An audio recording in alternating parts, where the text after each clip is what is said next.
La divulgation de plus de 3 millions de pages, plus de 2000 vidéos et 180 000 images liées à Jeffrey Epstein bouleverse actuellement le monde entier.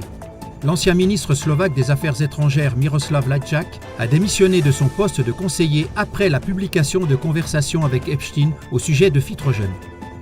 Les dossiers contiennent des témoignages extrêmes, notamment des rapports faisant état de viols graves sur des enfants, de démembrement de bébés et de cannibalisme.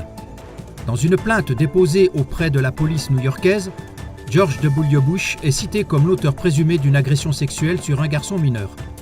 De plus, les contacts étroits qu'Epstein entretenait avec des personnes influentes après sa condamnation en 2008 sont documentés. Donald Trump est mentionné plus de 1000 fois, y compris dans des déclarations non confirmées de victimes présumées. Mais aussi Elon Musk, Bill Gates, Steve Bannon, le prince Andrew et de nombreuses autres personnalités.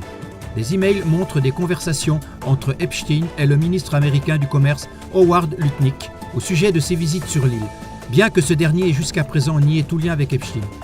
Un contrat de conseil avec Rothschild d'un montant de 25 millions de dollars a également été rendu public.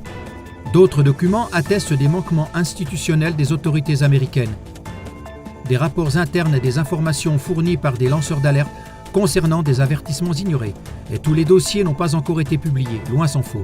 Comment est-il possible qu'Epstein, alors relativement inconnu, ait pu impliquer les personnalités les plus puissantes du monde dans des crimes atroces et les documenter sur des millions de pages? Et tous les coupables ont-ils réellement été condamnés? Lors de la 22e AZK, Ivo Sasek, fondateur de CLA TV, a révélé la structure des véritables pouvoirs mondiaux. Dans ce discours, il explique clairement que nous ne devons plus nous laisser aveugler par les petites marionnettes et les scandales au niveau le plus bas. Nous devons braquer les projecteurs sur les quelques véritables instigateurs. C'est ainsi que leur jeu cruel prendra définitivement fin. Ne détournez pas le regard. Aidez-nous et diffusez cette émission ainsi que d'autres émissions sur le même thème accessibles via les liens ci-dessous. Tout en haut de la pyramide règne le Conseil des Trois de la loge Osiris. Est-ce que vous pouvez connecter maintenant? Comprenez? Il faut comprendre l'histoire babylonienne. Maintenant, tu comprends cela quand tu vois les noms des loges. Le Conseil des Trois, j'ai entendu aujourd'hui qu'une pieuvre a 3 cœurs. 3 cœurs. Si tu touches une pieuvre, elle n'est pas morte. Elle se bouge encore. Si tu prends une tentacule, les autres tentacules te prennent. Une pieuvre, tu ne peux la tuer que d'une manière en un coup. Si tu arrives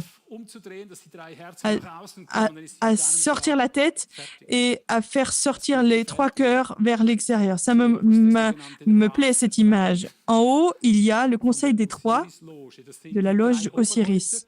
Il s'agit des 3 chefs des dynasties Rothschild, Rockefeller et Windsor. Ce sont les cœurs de la pieuvre.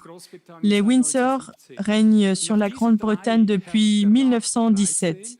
Après ces 3 viennent le Conseil des 13 de la loge d'Horus. Il s'agit des représentants de 13 dynasties héréditaires présidées par le chef de la famille Rothschild. Après eux vient le Conseil des 33 de la loge d'Héliopolis. Vous entendez les noms, on en a parlé tout à l'heure. Il s'agit des 33 représentants de dynasties héréditaires et de personnalités choisies, présidées par le chef de la famille Rockefeller. Bien ensuite, le comité des 300, présidé par le chef de la famille royale britannique. On y retrouve la noblesse noire et les familles les plus riches du monde occidental qui, on sait, aiment contrôler leur gouvernement depuis des siècles. Vous pouvez voir certains membres importants à l'arrière-plan. Les voilà. Ce sont des membres. Au niveau 5 agit le CFA, la création du Council on Foreign Relations. Et cette création est attribuée à l'initiative des Rothschild au financement au Rockefeller. Vous pouvez voir les principaux stratèges du CFA à l'écran. Vous voyez? Ce sont des visages que vous connaissez. Les 36 loges originelles dont l'existence n'a été révélée qu'en 2014 auraient également été fondées à l'initiative de la famille Rothschild. Donc, on trouve toujours les mêmes personnes ou les groupes de personnes dans cette pyramide. Maintenant vient le groupe Bilderberger, fondé par David Rockefeller et Henry Kissinger, mais aussi la commission trilatérale remonte également à la fondation, une fondation de Rockefeller, David Rockefeller, Henry Kissinger et Zbigniew Brzezinski. Le franc-maçon Bill Gates grimpe également au 6e échelon de l'échelle du pouvoir avec la fondation Gates qui parraine.